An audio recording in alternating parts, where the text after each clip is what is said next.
Shalom, Bapak Ibu Saudara yang dikasihi di dalam Yesus Kristus. Kembali kita berjumpa dalam perenungan firman Tuhan.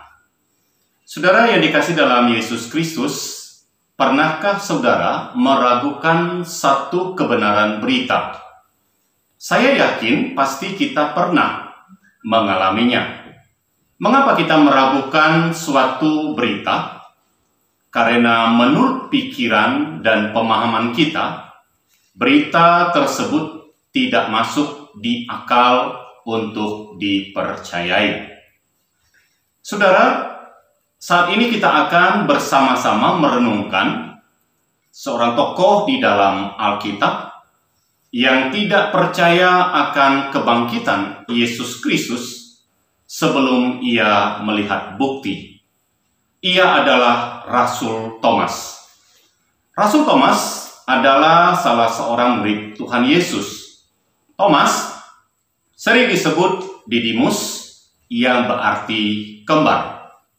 Sebagai seorang rasul atau murid Tuhan Yesus, Thomas selalu bersama-sama dengan Yesus. Ia selalu mendengar pengajaran Yesus, apa yang Yesus lakukan, dan apa yang Yesus alami. Thomas pasti tahu dan melihatnya sendiri. Saat Yesus ditangkap, diadili, dan disalibkan, Thomas melihat sendiri kejadian tersebut. Maka, tidaklah heran saat teman-temannya menceritakan bahwa Yesus datang menampakkan diri kepada mereka, Thomas tidak percaya sebelum ia melihat buktinya. Kisah tentang Rasul Thomas banyak diceritakan di dalam Injil Yohanes. Thomas adalah seorang murid yang pemberani dan tidak mudah percaya sesuatu sebelum ia melihat buktinya. Pribadi Thomas adalah yang pertama, ia adalah orang yang beriman. Sekalipun Thomas adalah rasul yang tidak percaya akan kebangkitan Yesus, namun ia adalah rasul yang beriman.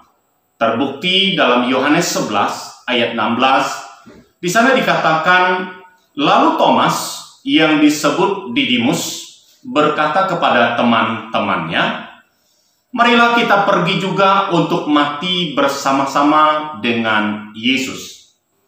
Ini adalah respon Thomas terhadap kata-kata Yesus yang mengajak mereka untuk pergi ke tempat Lazarus yang sudah meninggal, yaitu di Betania.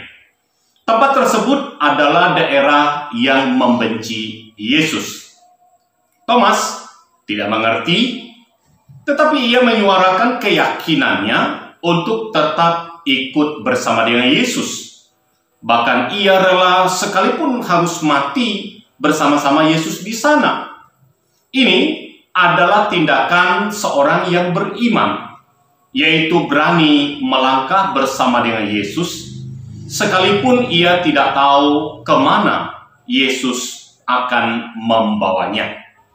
Yang kedua, Thomas adalah seorang yang berpikir kritis.